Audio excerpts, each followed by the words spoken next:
Assalamualaikum. Rasulullah. Nah, ini dia bergandeng ilmiah dengan ucapan Nabi. Kalau engkau naik haji dengan uang haram, dicampakkan Allah Subhanahu wa taala hajimu ke kakimu kembali. Tidak diterimanya hajimu itu. Mana ilmiahnya? Positif kali negatif adalah negatif. Pekerjaan salat, pekerjaan puasa, pekerjaan ini, pekerjaan itu yang baik sama sekali. Ada iblis dalam dirimu yang belum pernah diusir, dihancurkan. Semuanya batal. Membikin masjid 1000 buah satu hari, putus sama sekali. Karena dia dilaksanakan dengan ria. Ria adalah sebagian daripada sifat iblis.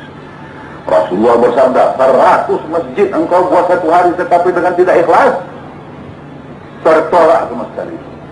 Jadi mutlak iblis dalam diri yang kau hancurkan. Musuh terbesar, tidak mampu engkau menghancurkannya karena dimensi iblis lebih tinggi. Maka mutlak ini metodologi bagaimana menghancurkan iblis dalam diri supaya salat khasi'in berdiri. Ini salat adalah rukun Islam yang kedua. Tiang Islam, seluruh dunia tidak pernah mendalami ini. Masya Allah, kunci daripada Islam. Tidak akan mungkin berdiri salatnya khusyuk kalau masih ada iblis dalam dirinya. Tidak akan mungkin dapat dihancurkannya iblis yang dimensinya jauh lebih tinggi daripada manusia. Maka seluruh dunia salatnya porak-poranda. Maka hidupnya porak-poranda. Wisal tarikatullah, metodologi untuk menghantamnya. Di mana kalimatullah disalurkan daripada sisi Allah dengan dimensi yang maha besar, ditujukan kepada iblis, hancur lebur dia. Baru mungkin berdiri salatul khasi'in. Baru kita hidup dalam kemenangan.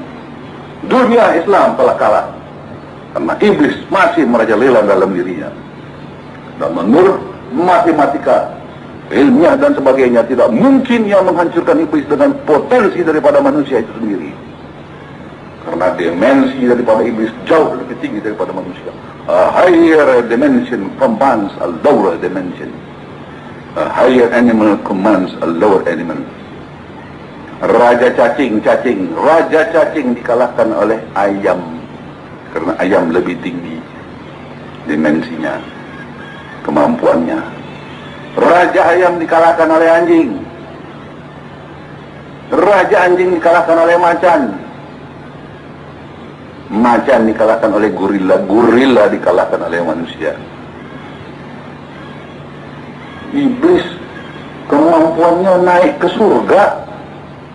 Adam bukan ditipu di pasar malam, di surga ditipu. Kau pandai naik ke surga? Begitu lawan yang dihadapi. Umurnya bermiliar tahun. Kau kemarin baru lahir, anak ingusan sama dia. Dilibas jadi tokohnya saja sebentar. Muridnya itu yang segala tukang sihir, yang hebat-hebat itu bisa hilang. Itu muridnya. Kau seekor pun tak punya murid. Dia halus, engkau kasar. Itu jenis yang engkau lawan dengan na'udzubillah minasyaitonir rajim, produksi engkau sendiri dengan dimensi engkau. Jangan mimpi jauh pandang dari api. Kalau iblis sampai bercokol sampai engkau di liang lahat, bagaimana nasibmu? Engkau beserta iblis pergi ke liang lahat, hancur, wajib tarikatullah. Kalau ini didengar wahai seluruh dunia, baru geger dia. Nanti kalau di akhirat nanti mudah-mudahan katanya masuk surga kita. Mudah-mudahan masuk surga spekulatif. Orang eksakta tidak mau spekulatif. Orang mukmin tidak mau spekulatif. Nanti kalau tidak dapat masuk surga mau kemana? Pulang tak bisa. Masuklah ke neraka. Kita minta mana syarat surga? Kalau engkau nak bertanding di Olimpiade Los Angeles, tanya berapa engkau ahli lompat tinggi, lompat galah. Kalau di Olimpiade syaratnya yang boleh masuk lompat 25 meter tingginya. Engkau hanya pandai di Indonesia 20 meter. Engkau ingin juga dengan mengatakan, mudah-mudahan aku menang. Si tolol itu. Sudah jelas kalah syarat fikih juga. Kan habis ongkos, habis waktu itu. Latihlah dirimu sampai 40 meter, baru boleh fikih. Ini apa syarat masuk surga? Beserta dengan Allah apa enggak sekarang bisa direbut di dunia ini selama ada Rasul. Di akhirat enggak ada Rasul. Enggak ada para ulia, enggak ada para ulama. Di dunia, ruh ada di dunia, ada ruh. Ada. Nabi ada, guru ada, semua ada, ruh ada. Kenapa enggak di sini diajar itu ruh mesti ketemu di akhirat? Surga harus diselesaikan di dunia. Jangan di akhirat. Positifnya harus di sini. Garantinya harus di sini laksanakan. Begitu maka itu kata Rasulullah. Rebutlah surga di dunia pada sisi Allah. Dan siapa yang telah masuk surga di dunia tidak masuk lagi di akhirat. Ya, dia sudah masuk di surga yang sama. Orang yang masuk ya nggak masuk lagi. Orang yang sudah di dalam nggak masuk lagi. Orang yang di luar yang masuk. Kenapa ini tarikat tidak dikenal? Karena ada satu masa Islam menolak ini tarikat karena tidak mengerti. Itulah kaum Wahabi. Sampai sekarang masih dipegang orang itu. Kasihan. Tapi pelaksana tarikat yang asli masih jalan terus. Dan di sini baru kita lihat bahwa itu mutlak perlu. Otherwise you cannot purify your spirit. It must be done by a system recognized by God Himself. And it is the tarikatullah. Bukan main wajib mutlaknya ini yang tidak dikenal oleh seluruh dunia. Maka itu Rasulullah bersabda, sesat engkau sekalian. Engkau itu siapa? The first man and the last man. Semuanya sesat, terkecuali yang kuberi taufik. Itu kata Tuhan. Dan apa katanya lagi? Wa qalilum min ibadi asyakur. Hanya sedikit umatku yang benar. Wah, maka itu ini advance daripada Islam. Bukan di luar, yang dianggap orang di luar. Waduh, makjang. Kasihan. Islam ini kenapa enggak dikenal? Belum ada guru besar yang dapat menerangkan secara ilmiah modern. Karena guru besar itu harus menguasai ilmiah modern dan tasawuf. Baru dia bisa menggabungkan. Jadi yang ayah anda laksanakan di sana, terjemahan, interpretasi daripada Al-Hadis dan Al-Quran di dalam bahasa ilmiah. Baru nampak kebenaran daripada tarikatullah.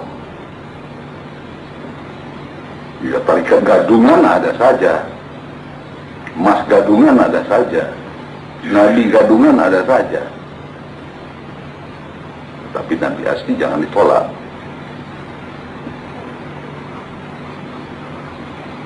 Mas asli begitu juga dan sebagainya.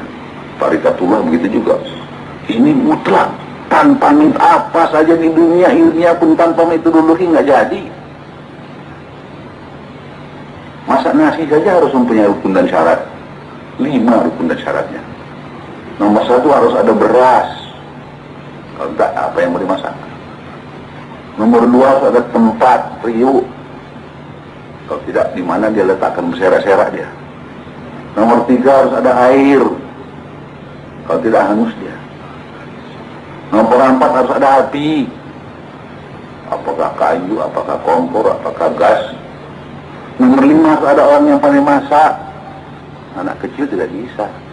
Baru masak nasi, punya rukun dan syarat. Apalagi tarikatullah. Nah ini juga. Selama ini mana guru besarnya? Hanya kedapatan ahli fikih. Fikih itu dunia. Akhirat nggak ada fikih.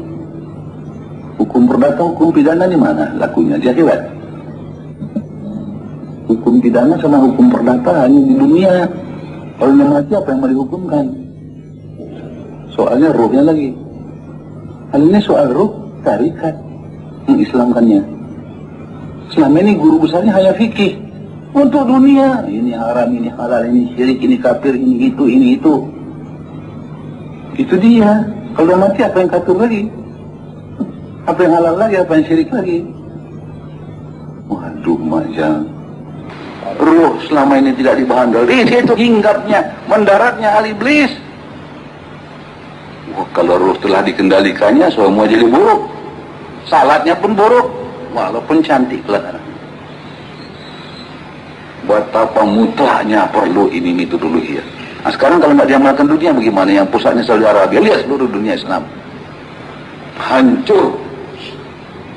Agama yang begitu mulia, yang begitu tinggi, dijamin Tuhan ya'lu wa la yula alaih, tidak ada tolak bandingan, tidak ada yang dapat mengatasinya. Hancur porak-poranda. Ya, kenapa?